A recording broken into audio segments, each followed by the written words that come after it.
Thank you so much for joining us at Hillside Community Church, Tyrone. Today we get to start a new series entitled Wisdom for Life. It's a walk through the book of Proverbs, and I think you're going to enjoy the series. So I hope you follow along as we go through that. Before we start today, again, I'd like to give you the outline. I know it looks like a lot, so if you want to hit pause and then kind of write those things down, we're going to go ahead and fill in those blanks as we go along. I think it's a great thing to do. You keep them in a file someplace. Maybe you get to share them with somebody else down the road. Maybe they help you, or maybe one of your children, or perhaps even a grandchild when they come up to a point in their life where they're looking for some wisdom. You know, life is not always simple. In fact, I think it's easy to compare our lives to a puzzle. Now, when I say a puzzle, I'm not talking about like one of those puzzles you find in the church nursery. No, I don't think our life puzzles are that simple. They're more complicated. Life's more like a 1,000-piece puzzle. That's right. Maybe it's one of those impossible puzzles where it's a puzzle on each side of each piece. Those things are very difficult, to say the least.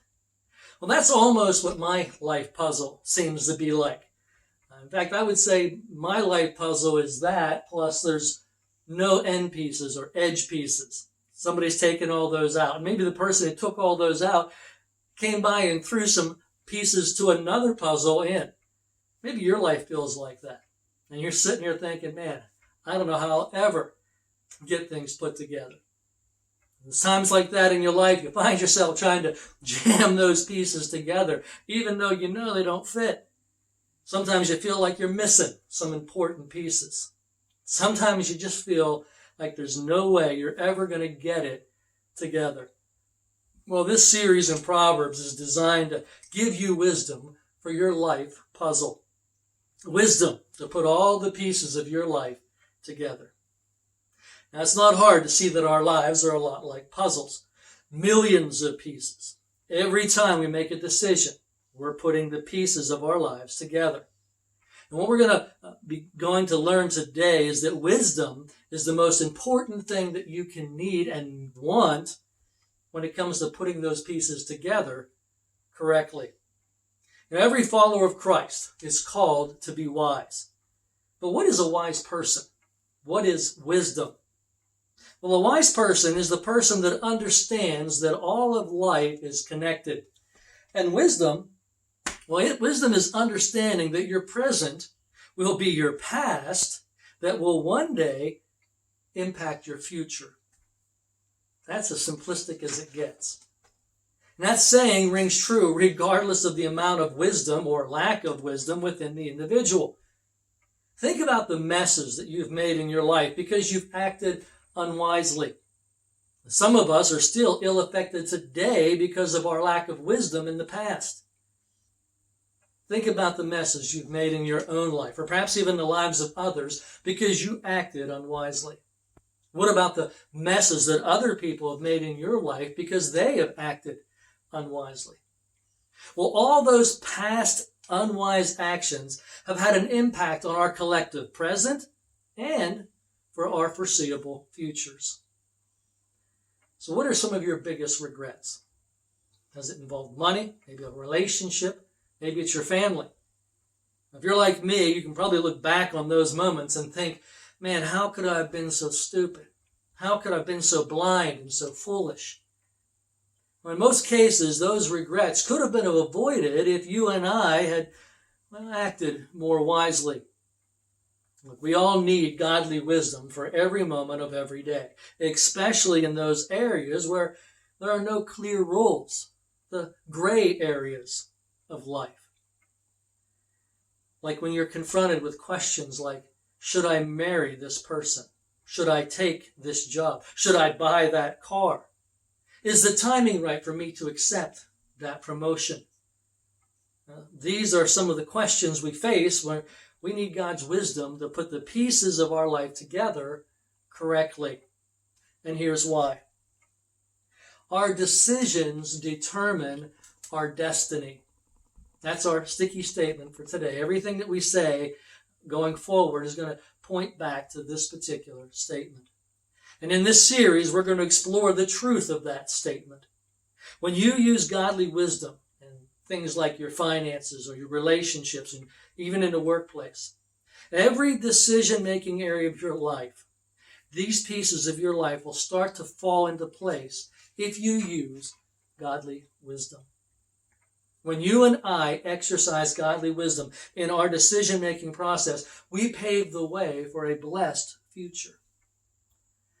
Now, for me, I think saying godly wisdom is redundant. And I believe if you're a committed follower of Christ, you should see it the same way. And here's why. True wisdom begins and ends with God. In Proverbs chapter 2, verse 6, we read that it's the Lord that gives wisdom. You see, God has given man the ability to study, to analyze, to characterize, to develop physical resources of this earth to benefit in his physical life. But that's where our wisdom ends. You see, because of sin, we are totally unable to discern the spiritual dimension. We have no power to change our heart, no understanding to solve our spiritual dilemma. Well, the book of Proverbs, although very practical and easily read in light of its simplistic and moral insights, it was not just written for our moral insights. No, it was written to produce deep change in our human hearts. That's what godly wisdom does. So, despite being written thousands of years ago, the wisdom in the book of Proverbs passes on a core of knowledge and experience that God says we've got to have if we're going to live this life successfully. Proverbs was written by King Solomon, who was the son of King David. Solomon is known to be the wisest person that ever lived, and he received his wisdom because he asked for it. In 1 Kings chapter 3, verses 5 and following, we read how this happened. Listen as I read through those verses. At Gibeon, the Lord appeared to Solomon during the night in a dream, and God said, "Ask for whatever you want me to give you." Solomon answered, "You have shown great kindness to your servant, my father David, because he was faithful to you and righteous and upright in heart. You have continued this great kindness to him and have given him a son to sit on his throne this very day. Now, Lord, my God, you have made your servant king in place of my father David. But I am only a little child, and I do not know how to carry out my duties. Your servant is here among the people you have chosen, a great people, too numerous to count or number. So give your servant a discerning heart to govern your people and to distinguish between right and wrong. For who is able to govern this great people of yours?" And this is approximately 970 BC, and Solomon was 20 years old. He could have asked for anything, fortune, fame, whatever, but he asked for wisdom. And throughout his writing, Solomon shared this God-given wisdom, or explained how to get it, over 100 times. And in our text today, Proverbs 4, 1 through 9, he stresses the importance of taking this wisdom and allowing it to change our heart. Look with me at the first two verses of our text. It says, "Listen, my sons, to a father's instruction. Pay attention and gain understanding. I give you sound learning so you do not forsake my teaching." Now, that may have been a little hard to follow. So the Message version of that same two verses says it like this. "Listen, friends, to some fatherly advice. Sit up and take notice so you'll know how to live. I'm giving you good counsel. Don't let it go in one ear and out the other." Now look, whatever version you are reading from today, it is clear that Solomon wanted his readers to pay close attention to what he was about to say. So then in verses 3 and 4, this is what he says. He says, "For I too was a son to my father, still tender, cherished by my mother. Then he taught me, and he said to me, 'Take hold of my words with all your heart. Keep my commands, and you will live.'" And these are not just some lofty theological concepts. No, they are extremely practical truths about wisdom. King Solomon had spent his whole life trying to find happiness and meaning. God had allowed him unlimited resources and opportunities to find this reason for living. And he said, you can do it any way you want. So he pursued everything possible available to man. He tried work, he tried wealth, he tried pleasure, he tried fame, he tried friends, he tried love, he even tried power. And in the end, Solomon concluded that life was futile and useless apart from God. And so now Solomon is going to stress the importance of wisdom because he knew that our decisions determine our destiny. Our first point today is found in verses 5 and 6. It's the value of wisdom. Now, Solomon knew from the words and the experiences of his father that we all have the tendency to make unwise, reckless, or foolish decisions. So in verses 5 and 6, he gives us some solid advice. Let me put it on the screen for you. He says, get wisdom, get understanding. Do not forget my words or turn away from them. Do not forsake wisdom. She, wisdom, will protect you. Love her, and she will watch over you. The beginning of wisdom is this: get wisdom. So 3 times in these verses, Solomon encourages his sons to get wisdom and to not forsake it. I'd say he thought that was pretty important. Which begs the question, who wouldn't want wisdom? I mean, it just seems to me like it's something that everybody would want. But unfortunately, there are some who don't seem to want wisdom. They just don't get it.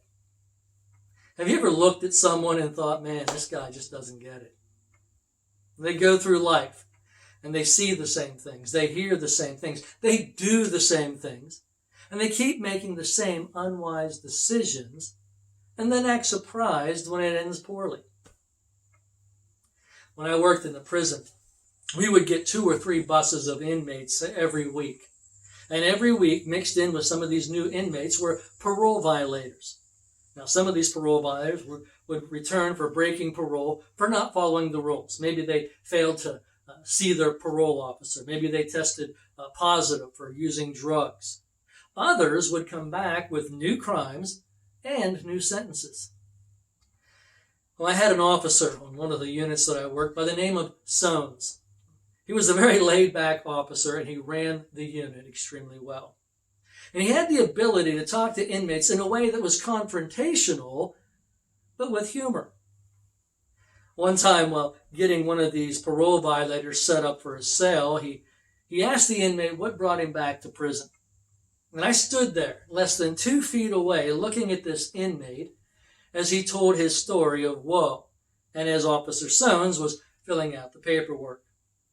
And as the inmate finished his story, Officer Soanes stopped writing, looked up at the inmate, and he said, I quote, "Man, is you dumb." I had to walk away from the desk. I was literally dying on the inside to keep from laughing.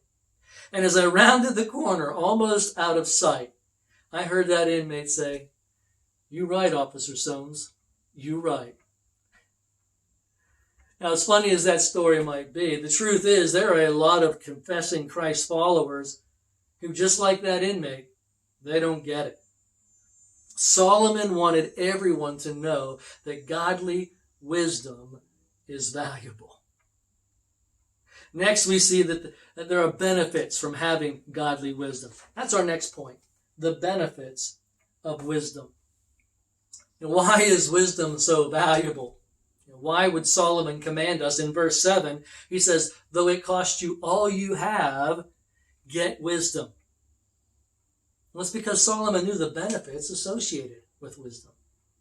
As we look at our text, we are given at least 3 benefits of wisdom. These are just 3 of the incredible benefits of having wisdom.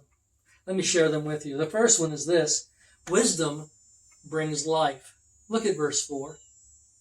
And he said to me, take hold of my words with all your heart. Keep my commands, and you will live.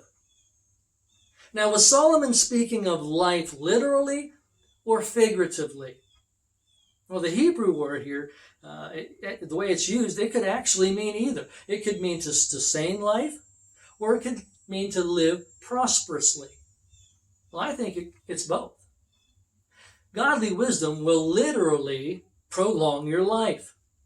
You see, a person who lives their life unwisely will oftentimes put themselves in harm's way or involve themselves in reckless behaviors. When you do this, it stands to reason that a shorter life can be expected. In fact, Proverbs 13:20 says as much. It says, "Walk with the wise and become wise, for a companion of fools suffers harm." Well, the same goes for the one who wants to live prosperously. You see, many wealthy people have acquired their wealth by making wise choices. But prosperity is not always seen or recordable in a bank account. Prosperity is more than just tangible assets. See, there are just as many people, if not more, in the world today who are prosperous in the areas of relationships, in their emotional health, and even more valuable, in their spirituality. Godly wisdom grants us a life that is satisfying beyond just the physical realm. Proverbs 3, verses 13 and following says it this way: "Blessed are those who find wisdom, those who gain understanding. For she," that's wisdom, "is more profitable than silver and yields better returns than gold. She is more precious than rubies. Nothing you desire can compare with her. Long life is in her right hand, and in her left hand are riches and honor. Her ways are pleasant ways, and all her paths are peace. She is a tree of life to those who take hold of her. Those who hold her fast will be blessed." Doesn't that sound great? Is that not the life that you and I want to live? Wisdom brings life. Secondly, wisdom brings security. Verse 6, I think I have it on the screen here for you. It says, "Do not forsake wisdom, and she will protect you. Love her, and she will watch over you." Solomon uses two different Hebrew words to describe the security that wisdom provides: protect and watch. Protect is used to describe wisdom as a boundary. It's a fence, perhaps a guardrail. Think about a guardrail. They're not placed in the middle of the danger zone. No, they're placed outside of it. They are set up to keep us out of the danger zone. And Solomon knew that the human tendency was to get as close to the danger zone as possible. And I'll be honest, that really hasn't changed much, has it? As humans, we still struggle with this today. For example, let me ask you this. How many miles per hour over this posted speed limit can you go before you get pulled over? Some of you right now are saying a particular number. I rest my case. As Christ followers, we want to stay away from the dangers of this world. And when we exercise wisdom, it will keep us from getting close to those danger zones. Now, the other word used here is the word watch. It means to guard. It describes the watchman in the tower. But in this instance, wisdom acts as a guard that watches out for the enemy, not only coming from the outside, but also from within. I mean, let's be honest. Sometimes we are our own worst enemies. Godly wisdom, when applied, will not only help us see what's coming, but it will also help us to identify what's already in our heart that needs to go. Yes, wisdom provides security.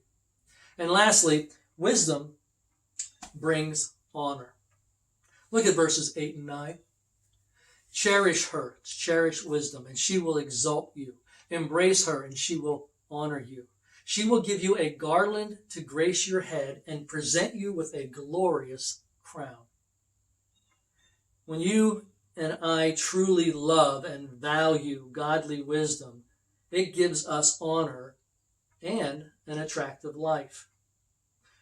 Garland was often given to the winner of a race or competition. It transformed the competitor into a champion. A crown is symbolic of a transformation and honor. It transforms an ordinary citizen into royalty. Well, in the same way, wisdom will transform you into something different, into something better. I mean, just think of the people that you consider to be wise people. There is honor and respect associated with them. These are people that have realized that their decisions determine their destiny. So wisdom, it brings life, it brings security, it brings honor. And so because that is true, what should you and I do? Well, the short answer is live wisely. But how do we do that? Well, the answer may surprise you. It's really not as complex as you may think. What if I told you that the answer is actually a question? It's a question that, when asked, will give you the ability to live wisely. A question that will help you put all those pieces of your life puzzle together correctly. It's a question that will guide you relationally, financially, and morally, and most of all, spiritually. Here it is. What is the wise thing to do? When making an important decision, you need to ask God, what's the wise thing to do? When exploring options about a decision, you need to ask God, what is the wise thing to do? When considering a purchase, a promotion, or a partner, ask God, what is the wise thing to do? Now, I know some of you are thinking, seriously? That's all you have to say? There has to be more. Well, there is. Here's something that wise people understand, they recognize, and they accept as true. This is it. A decision can both be not wrong and unwise at the same time. A wise person understands that just because it's not wrong doesn't make it wise. The unwise person will often short-side themselves by drawing the conclusion that, well, if it's not wrong, it must be all right. It must be the wise thing to do. Think about some of your biggest regrets. They probably started off with decisions that were not necessarily wrong. But in hindsight, when we look into the past, we can see they were clearly unwise. When you ask this question, what is the wise thing to do? You need to ask it in light of three perspectives. You need to ask it in light of the past, the present, and your future. Let me give you a couple examples. In light of past issues and experiences, what is the wise thing to do? Now, granted, some of the things that have happened to you are out of your control. Maybe it's a relationship that ended due to the actions of the other party. Okay, I get that. But what did you learn from it? Using your credit card, or maybe even worse, your debit card to purchase something online and getting hacked and losing some savings. And what did you learn from those things in your past? In light of your present circumstances, what is the wise thing to do? Consider where you are in life, your season of life. Also take into account your present emotions, your state of mind. Remember, when your emotions are stirred, your vision is blurred. So tap the brakes. Godly wisdom does not rush in. We need to look at the whole picture. Let me give you a couple examples. A promotion that causes you to be out of town regularly, and you have small children. Is it wrong to take the promotion? No. But is it the wise thing to do? Maybe you just got out of a relationship, or your marriage just ended. Is it wrong to get into a relationship right now? No. But is it the wise thing to do? Lastly, you need to look at this in light of your future dreams. What is the wise thing to do? Consider where you want to be this time next year, maybe 5 years from now, maybe 20 years from now. Maybe you want to purchase your own home. Maybe you want to start up a business. Is buying a new car wrong? No. But is it the wise thing to do in light of the goals that you have set? Maybe you're a student. you want to make an A in a particular class. Maybe you want to make Dean's List. Is it wrong to go out with your friends on the night before a test? Not necessarily. But is it the wise thing to do? So in light of your past, in light of your present, in light of your future, ask yourself, what is the wise thing to do?